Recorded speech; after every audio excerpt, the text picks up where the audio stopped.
네, 우리 서로 축복하십니다. 오늘도 은혜 받고 행복하세요. 예수님이 감람산에서 하나님 보좌 우편으로 승천을 하시죠. 그리고 나서 예수님의 제자들과 120명의 성도들이 어디로 갔느냐면 마가의 다락방이 아니라 마가의 어머니 마리아의 집으로 갑니다. 이 마리아 집은 어디에 있느냐면 시온산이라고 하는 그 산에 위치해져 있습니다. 여기에 모인 사람의 숫자를 오늘 성경은 기록을 하고 있습니다. 몇 명이 모였죠?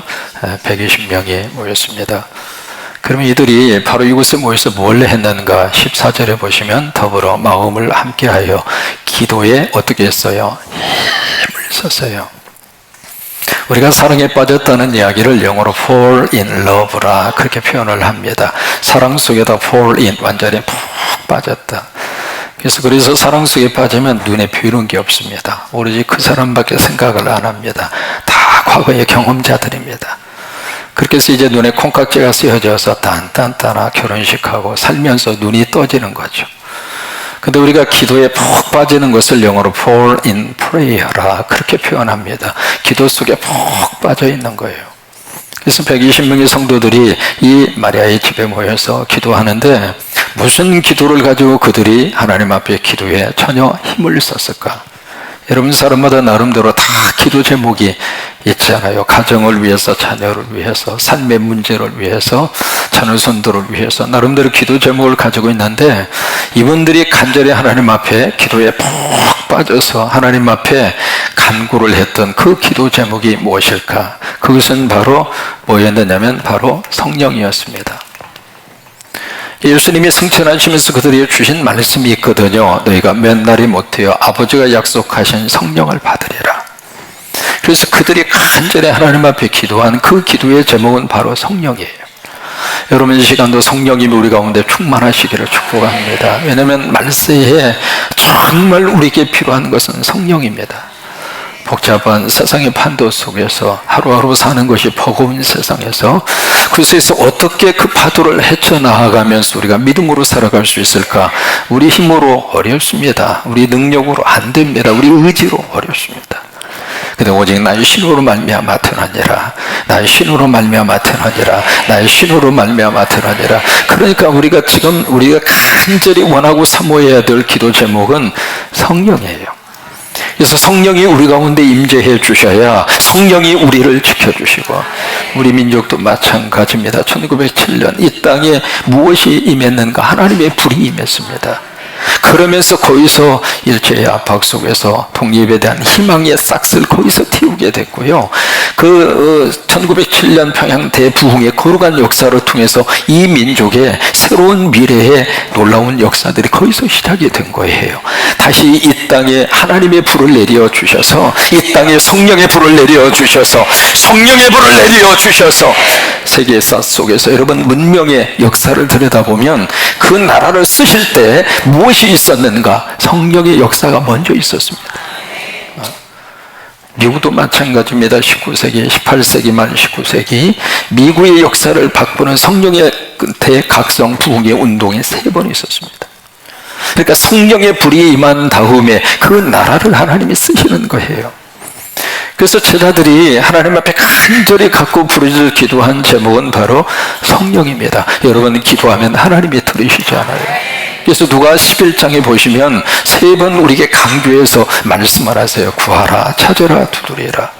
그것은 기도에 대해서 3종 강조해요. 3번 강조하시면서 구하면 주실 것이다, 찾으면 찾아지게 될 것이다, 문을 두드리면 열리게 될 것이다. 그러니까 구하고 찾고 두드리는 것은 누구 몫이냐면 That is my portion. 내 몫이에요. 내가 구해야 되고, 내가 찾아야 되고, 내가 두드려야 돼요. 그럼 우리가 그렇게 기도하면 하나님이 어떻게 역사를 하시는가? 구하면 하나님이 주시고, 그리고 찾으면 찾아질 수 있도록 역사를 하시고, 문을 팍 놓고 하고 문을 향하여 우리가 두드리면 하나님이 열어주신다 이 말. 하나님이 열어주신다 이 말이. 그러니까 내가 해야 할 몫과 하나님이 하시는 역사를 혼동하면 안 돼요. 그래서 누가 11장에 무슨 말씀을 주시고 있느냐면, 만약에 너희 에비덴처로서 자녀가 생선을 달라 하는데 생선 대신에 뭘 준다고 말씀을 하세요? 뱀을 줄 자가 있으며, 만약에 자녀 가운데 알을 달라 하는데 알 대신에 스콜피언, 다시 말해 전갈을 줄 사람이 있겠느냐 이 말이에요. 여러분, 여기에 말씀하고 있는 이 생선과 알이라고 하는 것은 흔한 그런 음식물이 아닙니다. 이게 고대 사회에서, 특별히 예수님 당시에 서민들은 생선 꿈에도 못 꿉니다.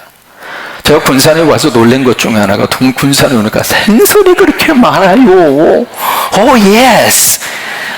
이 군산에 오니까 박대, 와, 왜 이름을 박대라 지었는지 모르지만 박대할 생선이 아닙니다. 참 노릇노릇하게 구워가지고요, 위에서 잡아서 쫙 하면 쫙 찢어지거든요. 그냥 그걸 밥에다가 얹어. 세상에, 여러분, 군산에서 우리가 생선을 많이 먹을 수 있는 것은 특별한 하나님의 축복이에요. 그런데 이게요, 예수님 당시에 이 생선, 쉬운 그런 먹을 수 있는 먹거리가 아닙니다. 그런데 이 자녀가 생선을 달라고 하는 거예요. 그러면 그 자녀가 생선을 달라고 하는데 생선을 제공할 만한 능력이 안 돼요. 그러면 그 부모가, 야 이놈아, 무슨 놈이야, 생선이야 이놈아, 밥 한 끼 먹고 사는 것도 죽었구만 이놈아, 이거 뱀이나 그냥 처먹어 이놈아. 그러면서 뱀을 던져주면서 이거나 먹으라고 할 부모가 있어요, 없어요? 없다 이 말이에요. 여러분, 계란도 마찬가지입니다. 계란 후라이, 지금은 마음대로 먹을 수 있습니다만은 어린 시절에 계란 후라이 언감생심이에요. 닭이 계란을 낳으면은요, 그것을 다 모아가지고 10개 되면은 이렇게 지푸라기로 꾸러미 만들어가지고 그거 들고 시장 가서 팔았어요. 아는 사람만 3번 끄떡끄떡. 그거 어떻게 집에서 계란 후라이를 해 먹습니까? 그러니까 계란, 이 알을 요구한다는 것은, 이게 지금 자녀들이 쉽게 구할 수 있는 그런 음료, 쉽게 구할 수 있는 것을 지금 부모에게 요구하는 것이 아니라 정말로 얻기 힘든. 근데 부모 입장으로서는 이게 생선, 알 먹일 수가 없다 이 말이에요. 부모 능력이 안 돼서. 그런 형편에 있다 하더라도 부모의 마음은 어떤 마음을 가지고 있는가? 나는 못 먹어도 내 자식은 먹이고 싶은 거예요. 내 입으로는 들어갈 수 없어도 어떻게 해서든지 우리 자식 입에 좋은 것을 넣어주고 싶고, 좋은 옷을 입히고 싶고, 우리 자녀들이 더 잘 되는 것을 원하고 싶고. 모든 부모님들의 기도 제목의 90%가 자식입니다. 여러분들의 기도대로 자녀들 잘 되기로 축복합니다. 자녀들의 길을 하나님이 열어주시기를 바라고, 하나님께서 우리 자녀들을 들어 쓰시기를 바라고, 부모님들이 기도하면 하나님이 들으셔서 역사하세요. 그게 우리 부모님들이 가지고 있는 커먼 센스라 이 말이에요. 그것이 상식이라 그 말이에요. 그러니까 너희가 악한 자라 할지라도 자식에게 어떻게 해요? 좋은 걸 줄 알고 있다 이 말이에요. 누가복음 11장에 그 말씀을 우리에게 주시고 있는 거예요. 그래서 누가복음 11장 보시면은 예수님께서 그렇게 말씀을 하세요. 같이 한번 읽을까요? 너희가 악할지라도 좋은 것을 자식에게 줄 알거든. 그게 모든 부모가 가지고 있는, 땅의 아버지가 가지고 있는 일반적인 생각이라 그 말이에요. 거기서 좋은 것은 자식들이 원하는 생선과 알이에요. 근데 그 다음에 말씀에 하물며, 여기에 하나님의 심정이 담겨져 있습니다. however, 하물며. 그 다음에 너희 하늘 누구예요? 아버지입니다. 누구 아버지예요? 너희 아버지입니다. 영어로 그렇게 되어 있어요. Your Father in heaven. 하늘에 있는 누구 아버지? 그게 하늘에 있는 누구 아버지? 그게 하늘에 있는 누구 아버지? 그 아버지가 나의 아버지가 된다는 사실을 믿어주시면 아멘. 지금 땅의 아버지와 하늘 아버지를 비교하고 있는 거예요. 땅의 아버지가 능력이 안 돼서 이 자식 놈이 생선 먹고 싶어 하고 계란 프라이 먹고 싶어. 지금도 기억납니다. 도시락 싸가지고 가서 가장 창피스럽고, 그 초등학교 국민학교 뭐 철이 있어요. 뭐가 있어요? 시커먼 꽁버리고, 그 뚜껑 열기 싫어서 다 뚜껑 조금만 열어놓고 몰래 막 이렇게 빨리 먹는 거예요. 왜냐하면 이미 가서 보면 비빔밥이 다 돼 있어요. 도시락 통에서. 그런데 거기에 말이죠, 계란 프라이가 딱 도로 포장처럼 얹혀져 있으면 가장 먼저 뚜껑 열어놓는 거예요. 야 이놈아, 오늘 내 계란 프라이 싸가지고 왔다. 근데 그 때보다도 더 이 계란 후라이를 얻기 힘든 그 시절에 구하기 힘들고 주기 어려운 형편이지만 우리가 비록 악한 부모라 할지라도 자식에게 좋은 것을 줄 줄 알거든. 너희 하늘 아버지께서, 그 아버지께서 우리에게 좋은 것을 주시지 않겠는가? 그 좋은 것이 바로 무엇일까? 누가복음 11장에 보시면은 무엇을 주신다고 그랬어요? 성령을 주신다고 그랬어요. 여러분, 하나님이 주시는 가장 좋은 것은 성령입니다.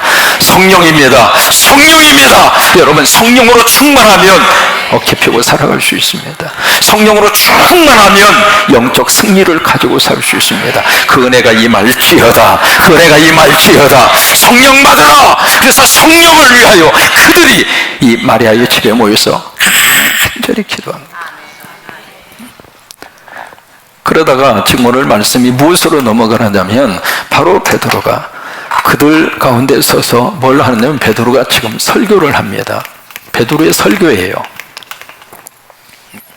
이 베드로의 설교의 주제가 무엇일까? 두 가지 주제를 가지고 설교합니다. 첫째로 가룟 유다 문제를 취급을 합니다. 가룟 유다 문제를 가지고 설교를 해요. 그 다음에 두 번째로 이 가룟 유다로 인하여 결혼이 생긴 그 사도의 멤버를 채워 넣는 사도 보궐선거를 합니다. 보궐선거를 통해서 비어있는 가룟 유다의 그 자리를 채워 넣는 그 일을 해요. 그것이 오늘 본문의 말씀이에요. 이 말씀을 이렇게 읽으면서 두 가지 생각을 합니다. 첫째로 왜 12명이라고 하는 이 사도의 숫자를 그렇게 고집스럽게 채우려고 할까? 또 하나, 여러분, 이 가룟 유다 문제는 사도들뿐만 아니라 거의 모인 120명의 사람들에게 있어서는 참 풀기 어려운 문제입니다. 예수님이 12제자 선택하셨잖아요. 그러면 예수님이 가룟 유다가 그렇게 배신할 줄을 모르고 선택하신 것인가? 모르고 선택하셨다 그러면 예수님에게도 좀 문제가 있을 것이고, 또 하나, 알면서 선택하셨다 그러면 과연 그것을 어떻게 해석할 것인가? 또 하나, 3년씩이나 예수님하고 함께 따라다녔는데 어떻게 예수님께 배반할 수 있을까? 이 가룟 유다 문제는요, 참 풀기 어려운 난제 중에 난제입니다. 근데 그 문제를 딱 꺼내놓고 지금 사도 바울이 이 문제를 어떻게 해석을 가고 있는가? 성경으로 풀어갑니다. 자, 16절의 말씀을 보실까요? 베드로의 설교입니다. 16절을 보시면 같이 한번 읽습니다. 형제들아, 성령이 다윗의 입을 통하여 예수 잡는 자들의 길잡이가 된 유다. 이 유다가 가룟 유다입니다.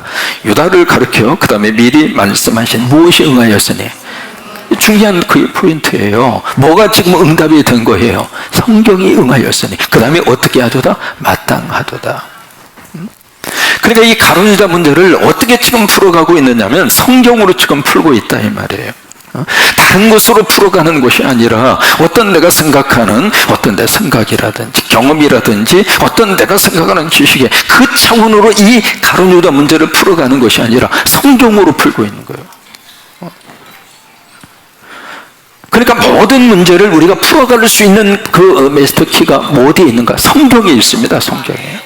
그래서 성경으로 가로두는 문제를 쭉 푼 다음에 그 다음에 바로 이 사도 보궐선거 문제도 성경으로 지금 풀고 있는 거예요. 성경의 구절을 두 군데 다 근거로 제시하면서 시편 69편 그리고 109편 두 편의 성경을 딱 제시를 하면서 그렇게 되었으니까 이제 그 자리를 타인이 그 직분을 취하게 하소서. 그 말씀대로 우리가 사도 보궐선거를 하자 그 말이에요. 여러분, 빌리가란 목사님 하면은 미국의 역사에 있어서 21세기에 큰 하나님의 귀하게 쓰임 받았던 하나님의 종이에요. 그분은 우리나라하고도 밀접한 관계가 있잖아요. 1974년 엑스포, 여의도 엑스포. 그래서 이분이 대형 집회를 하실 때마다 빌리가란 목사님이 늘 빠지지 않고 설교를 하면서 요즘에는 빌리가란 목사님의 트레이드 마크가 있습니다. 설교를 하시다가 성경을 높이 들고 하는 말이 있습니다. The Bible says. 성경이 말씀하십니다.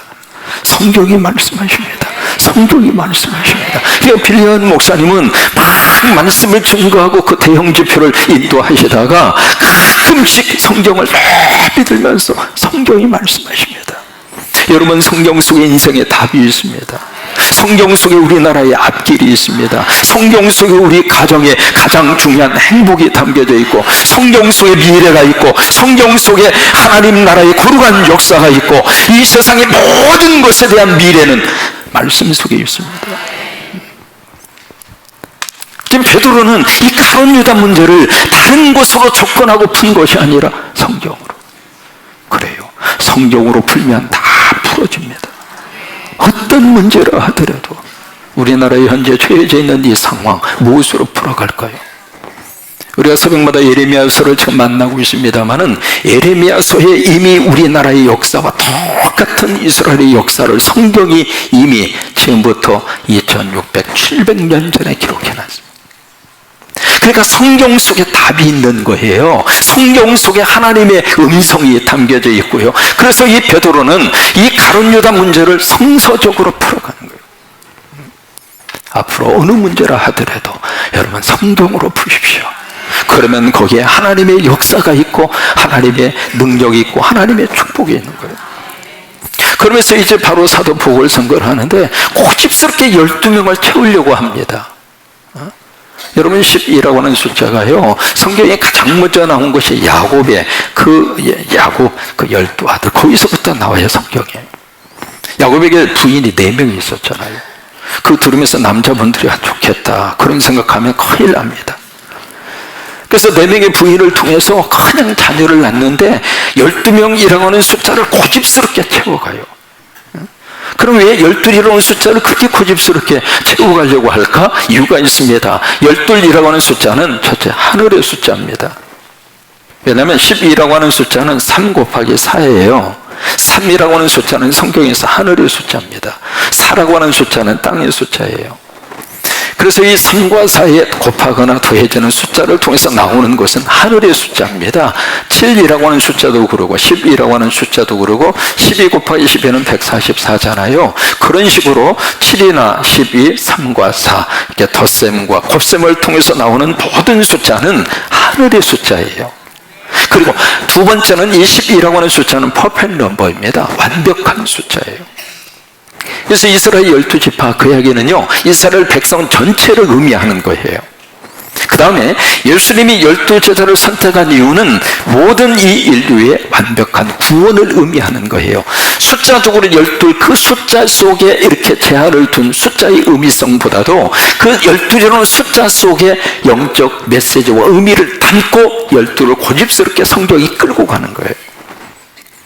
그래서 베드로는 예수님이 왜 12제자를 선택하셨는가 그 의미를 알기 때문에 사도 보궐선거를 제시한 거예요. 그래서 사도를 뽑습니다. 그래서 120명에게 공천을 하도록 하잖아요. 그래서 두 사람을 공천을 해요. 첫째 요셉이라고 하는 사람, 두 번째는 마띠아라고 하는 사람. 그래서 두 사람을 놓고 하나님 앞에 간절히 기도하잖아요. 주여, 저희들의 마음을 아시는 주님께서 어느 사람이 주님의 뜻에 합당한지 주님 알려 주옵소서. 그래서 간절히 기도하고 나서 제비를 뽑아서 누구를 뽑았느냐면 마띠아를 뽑잖아요. 그 마띠아라는 이름의 뜻은 하나님의 선물이라고 하는 뜻이에요. 그래서 이분이 예수님이 직접 선택한 사도는 아니지만 13번째 사도로 이렇게 보궐선거를 통해서 들어갔지만 마띠아가 끝까지 하나님의 신실한 종으로 하나님이 그를 들어 쓰셨어요. 근데 이 사도 보궐선거를 보면서 참 투명하구나, 아주 투명하게 해요. 여러분, 교회의 선거는 투명해야 돼요. 또 하나, 이 사도 보궐선거가 가지고 있는 것은 공평해요. 공정해요. 그래서 120명 가운데 2명을 공천하도록 하고, 복수 공천이죠. 그렇게 해서 거기에서 기도하고 제비를 뽑아서 보궐하는 그 일을 감당을 합니다. 그 일을 하는데 여기 이제 사도들의 공천 기준을 그들에게 제시를 합니다. 뭐라고 제시를 하는가? 2가지를 제시합니다. 저처럼 어떤 사람이 사도의 후보자가 될 수 있는가? 예수님과 함께 다니던 사람, 그 사람. 그러니까 세례 요한 이후로부터 예수님이 감람산에서 승천할 때까지, 그러니까 예수님이 이 땅에 계시는 동안 처음부터 끝까지 함께 다닌 사람, 그 사람이 사도 후보자로 공천받을 수 있는 기준이라 이 말이에요. 그 다음에 두 번째는 부활을 증언할 사람. 이 사람을 두 번째 기준으로 제시합니다. 이것이 사도로 공천할 수 있는 두 번째 조건이다. 그걸 제시하는 거예요. 사람은 내가 무슨 말을 하느냐, 그게 바로 내가 가지고 있는 생각입니다. 그 생각에 의해서 말이 나가고 그 말에 의해서 내 생각이 표현되는 거예요. 그래서 이렇게 만나서 말이죠, 막 땅 이야기를 많이 하시면 그분은 땅에 관심이 많은 거예요. 아니면 어디에다 땅을 샀든지 아니면 땅을 사고 싶든지. 그래서 막 앉으면 땅 이야기만 막 하는 거예요.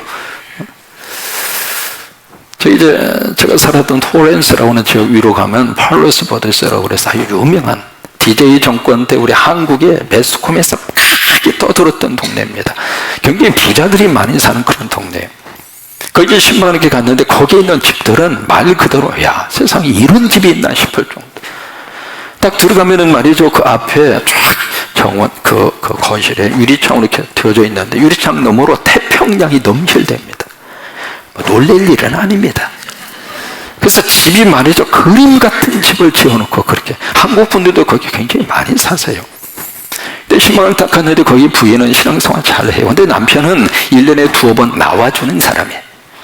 그래서 이제 같이 식사를 하고 대화를 나누는데 요즘 어떻게 지내세요? 그랬더니 그 집에 이렇게 보니까 애완용 개를 기르는데 그 애완용 개 이름이 해피야. 갑자기 이분이 애완용 개 이야기하면서 우리 해피가요, 세상에 이런 해피 내가 처음 봤다고. 그래요, 참 애완용 개 예쁘게 생겼습니다. 그런데 어떻게 요즘에 어떻게 기도성, 목사님 기도고, 그 조금 이따 이야기하시고요. 우리 해피가요 얼마나 영리한지, 어느 정도 영리하냐면 아침 7시만 되면 와서 자기 핥아준대. 세상에 이렇게 영리한 개가 없다고. 그래요, 참 행복하시겠습니다, 해피 때문에. 그런데요, 어떻게 주일날 그 나오셔야 하죠. 목사님 주일날 그 말 나오니까 또 다시, 목사님 우리 해피가요 보통 똑똑한 게 아닙니다. 어느 정도 똑똑하냐면 이게 발이 좀 물기가 있으면 탈탈 털고 와서 자기 손을 잡아준대. 그렇게 이 해피 개가 영리하고. 그렇군요. 그 다음부터 이분이 이 해피 이야기만 나오면 얼굴이 확 밝으면서 기쁘고 기쁘도다 막 그러면서 이 해피 이야기만 하는데, 나중에는 어디까지 가느냐면 내가 지금까지 자식 기르면서 이 해피를 통해서 받은 행복, 자식 때는 내가 한 번도 느끼지 못했다고 걔하고 자식하고 비교까지 하는 거예요. 신방 마치고 나오면서 마음속으로, 표현하기 미안합니다만 무슨 생각이 드는가, 내가 오늘 개소리만 들었네.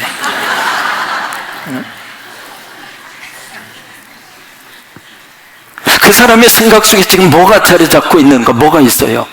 걔밖에 없는 거예요. 우리 예수 믿는 사람이라면 입을 열어서 예수 이야기가 나와야 축복 아닙니까?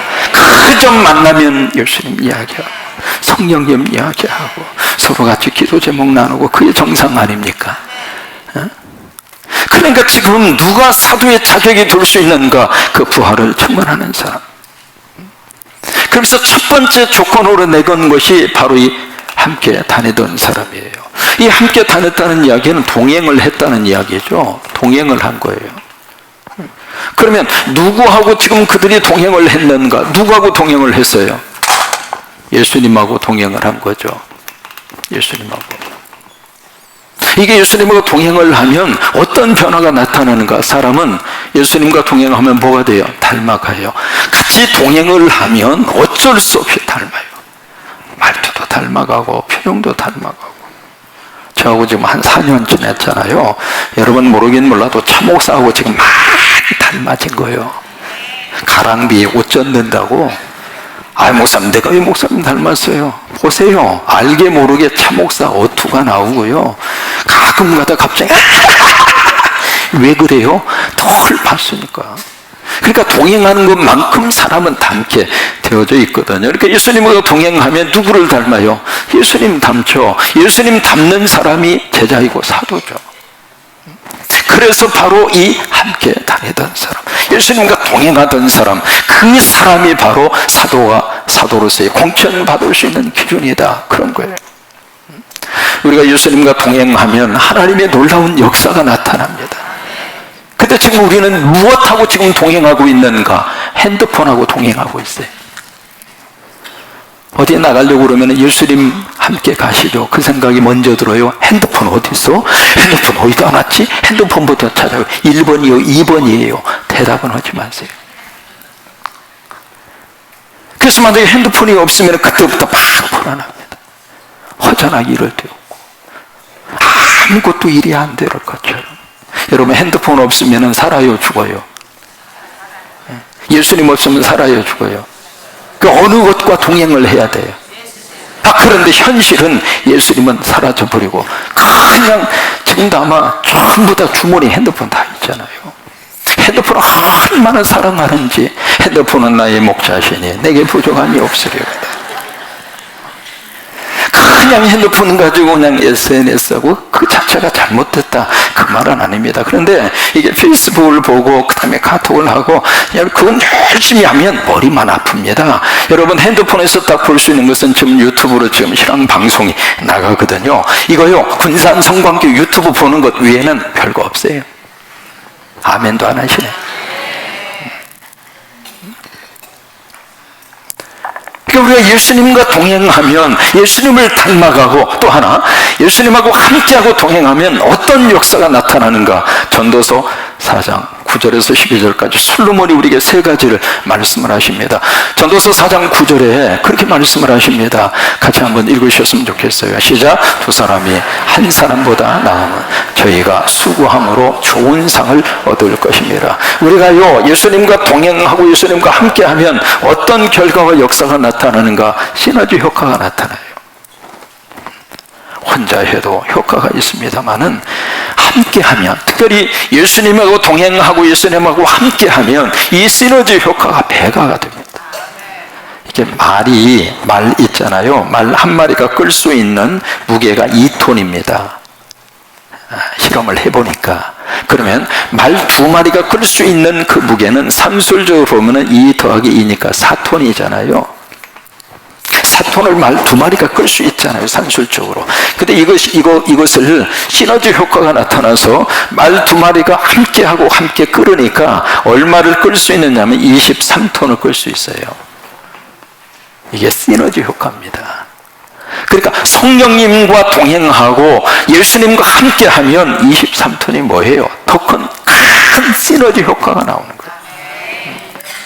그 다음에 두 번째로, 예수님과 동행하고 예수님과 함께하면 어떤 역사가 나타나는가. 전도서 4장 10절입니다. 같이 한번 읽어요. 혹시 저희가 넘어지면 하나가 그 동물을 붙들어 일으키려니와 홀로 있어 넘어지고 붙들어 일으킬 자가 없는 자에게는 화가 있으리로다. 두 번째로 어떤 결과와 역사가 나타나는가. 바로 격려를 받아요. 혼자 있다 넘어졌을 때 누군가가 내 손을 잡아서 이렇게 세워주고. 근데 예수님과 동행하면 예수님이 우리를 잡아주는 거예요. 성령님이 우리를 이렇게 세워주시는 거예요. 이미 목회하다 보면 참 별 사람 다 만납니다. 이분이 신앙생활 22년 했습니다. 근데 이분이 22년 신앙생활 하면서 교회를 몇 번 옮겼느냐면 105번 옮겼습니다. 징그라. 1년에 평균적으로 몇 번 옮겼는가? 5번 옮겼습니다. 이게 신앙생활 하면서 경우와 상황에 따라서 하나님이 교회로 옮겨주시는 것은 감사한 거예요. 근데 이게 1년에 5번씩이나 교회 옮긴다. 이건 조금 좀 그렇잖아요. 이분이 기대하는 마음으로 교회에 딱 갔는데, 누구나 그렇죠. 갔는데 그 교회에 가보니까 이것도 마음에 안 들고 저것도 마음에 안 들고. 여러분, 차상영 목사 완벽해, 완벽하지 않아요? 대답해 주세요. 저 완벽한 인물이 아닙니다. 제가 대한민국 표준피라고 착각하고 사는 사람이에요. 지금은 저보다 큰 사람이 훨씬 많습니다. 그거 하나만 보더라도 완벽하지 않아요. 그러면 그 교회 가서 딱 보니까 흠이 보이기 시작하는 거예요. 그러면 옮기고 그래서 세상에 105번이나 옮겼어요. 근데 이분이 돌아가셨어요. 돌아가신 다음에 문제가 하나 생겼습니다. 이게 장례식을 침례를 해야 되는데 그 어느 목사도 그분 장례식 침례를 거부하는 거예요. 또 속을 많이 쓰게 하죠. 불쌍한 거예요. 그런 인생 살면 서로가 아픈 거예요. 이게 사람이 혼자서는 살 수 없는 거예요. 그래서 우리가 사람 인자를 보더라도요, 사람 인자를 보면 회계 두 가지잖아요. 하나만 가지고 사람 인자가 안 돼요. 같이 받쳐주고, 나도 누군가를 받쳐주고.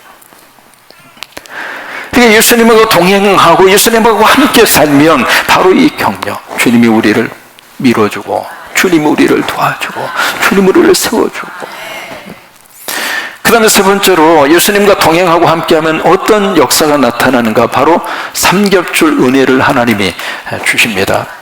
전도서 4장 11절, 12절, 11절에 보시면은 두 사람이 함께 누우면 따뜻하거니와 한 사람이면 어찌 따뜻하랴. 그 다음에 12절 말씀 함께 있습니다. 한 사람이면 패하겠거니와 두 사람이면 능히 당하나니. 그 잘 읽으세요. 삼겹살 아닙니다. 삼겹줄은 쉽게 끊어지지 않으니라. 알라스카 사람들에게 있는 알라스카 사람들의 독특한 말이 있습니다. 무슨 말이냐면 드리독스, 나잇이라고 하는 말이 있습니다. 이 나잇이라고 하는 것은 밤이라고 하는 뜻이잖아요. 드리독스라고 하는 것은 세 마리의 개를 이야기합니다. 이게 알래스카가 추운 겨울에 기온이 막 급강해서 떨어진다 하더라도 개 세 마리만 내 곁에 있으면 안 얼어 죽는다 이 말이에요. 근데 우리가 이 삼겹줄이라고 하는 것은 세상 줄은 끊어지지만 성령의 줄, 예수님의 줄 안 끊어져요. 끝까지 우리를 붙들어 주셔요. 우리는 모두가 다 연약해요. 넘어지기도 잘하고 시험도 잘 들고 여러 가지 면에 있어서 여러분, 그럴 때마다 우리 혼자 사는 것이 아니라 바로 예수님과 동행하고 예수님과 동행하고 예수님과 동행하고 그래 예배 드리고 주님 안녕히 계세요, 다음 주 와서 만날게요, 그렇게 가는 거 아니에요. 예수님하고 함께 가는 거예요. 그래서 이 한 주간 성령님과 동행하시고 예수님과 함께 사실은 복된 한 주간으로 하나님의 복이 임하기를 주의 이름으로 축원합니다. 함께 결단하면서 우리 찬양